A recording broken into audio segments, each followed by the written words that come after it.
This that Red Panda Anthem. Ian, what's up? This that Red Panda Anthem. Rap Panda, what's good? Red Panda Anthem. Never buy anything that can't be sold. Now, the word never, of course, that's a little strong, but try not to buy too many things that can't be sold, because eventually you might need to sell stuff, right? Yeah.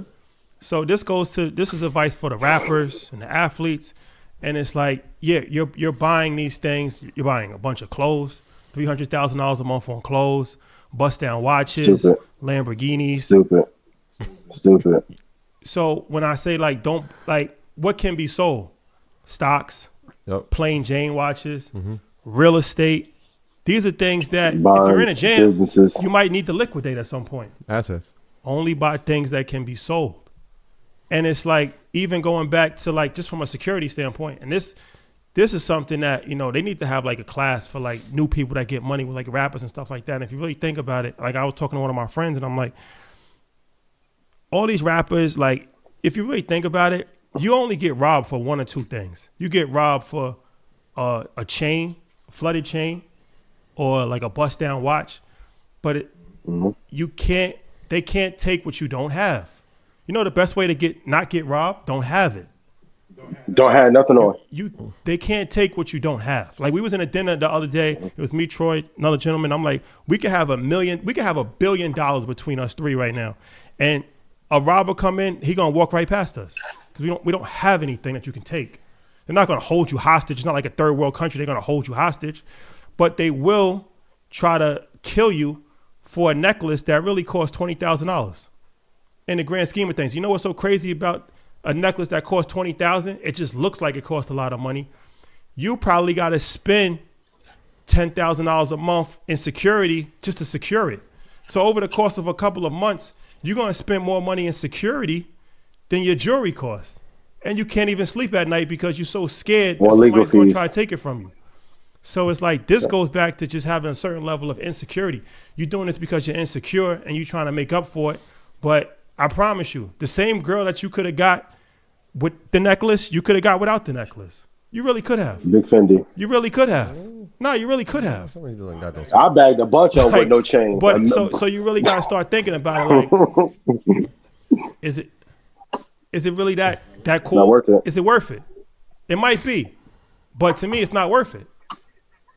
And like, if you really start to think about it, like, it's just that simple.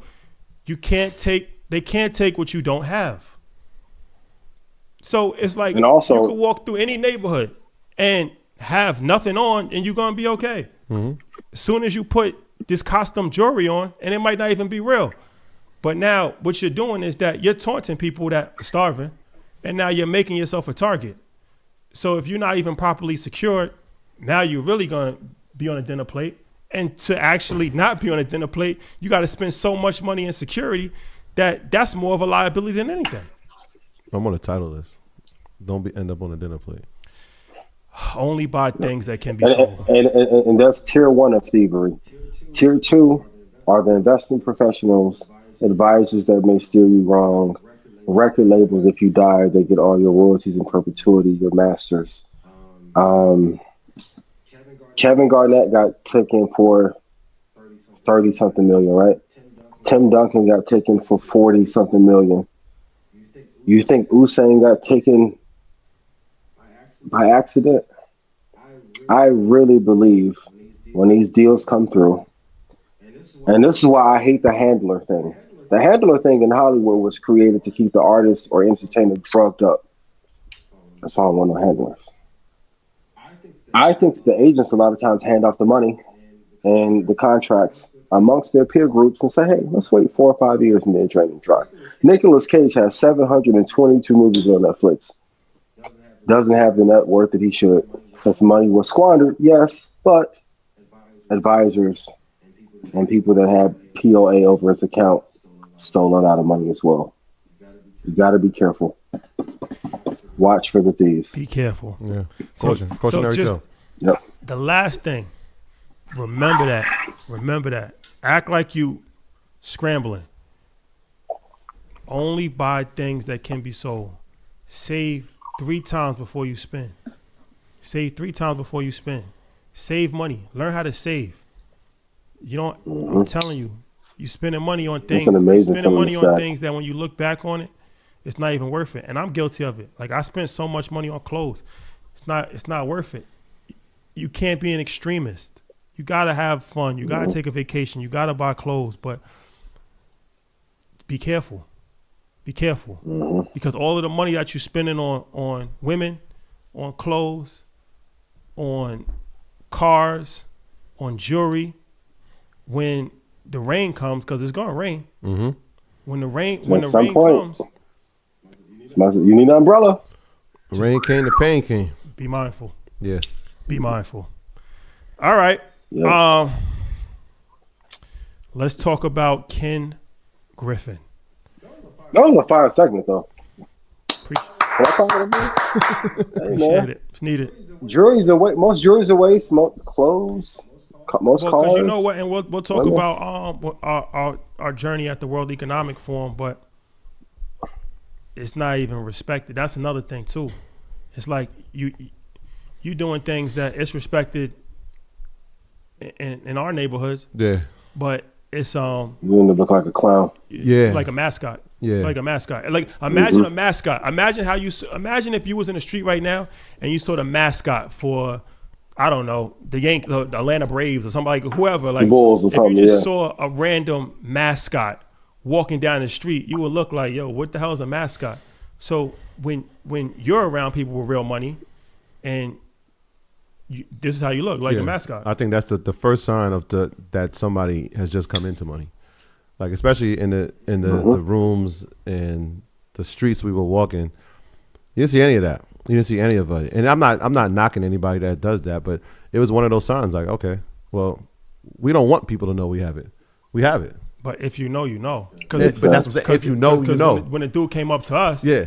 he said, Yeah. nice watch. Let's start the conversation. That the first thing we're going to talk about. Let's start the conversation There.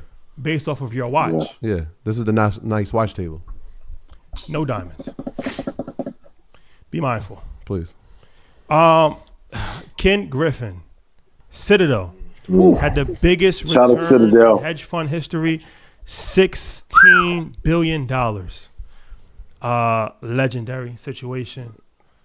Absolutely. Citadel, number one hedge fund. Talk about that. Number two was well, Ian, go ahead, and then I'll talk about number two. Talk about that. I just want to say shout out to JP Morgan, shout out to Citadel, Bank of America. I told you, Ken is who y'all think Chapo is. So like, got his hands into Robinhood. Amazing. Retail traders want to dominate. Let me get a little piece of that. People want to be in crypto. Let me get a little piece of that and put my hands in there. Market wants to fall apart. Going back to the Partutor Jones lesson, you have to be in flow with the market. Even the best time to make the most cash is when there's chaos. There's a reason I kept screaming that Ken is one of those ones. And John Paulson's trade was amazing. That was classified as the best trade ever up until this point. But to knock out $16 billion in a down market to produce incredible alpha for clients, when most people think that it wasn't possible, I can't do nothing but tip my hat off to it. This is a legendary trade, legendary quarter and year for them. That's why I would say follow the money. Outside of the Robinhood debacle, we didn't hear much from Ken. Now compare that to Kathy Woods of 2020. I love Kathy. I told you about the soon demise, but the best investors, best CEOs that I like the most, once again, are really quiet. Like it's a quiet display of wealth. That headline of $16 billion looks better than whatever proposed returns that Kathy was going to have in 2020.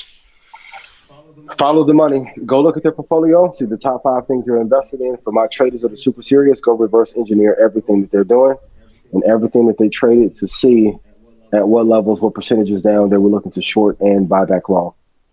Kudos to Citadel. Yeah. 16 billion is a record.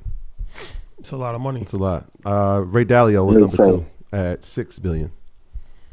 You might have heard of him. Not Might have bad. heard of him. Shout out Ray. Yeah. Anything you want to add? I'm to gonna put this? them on to do list.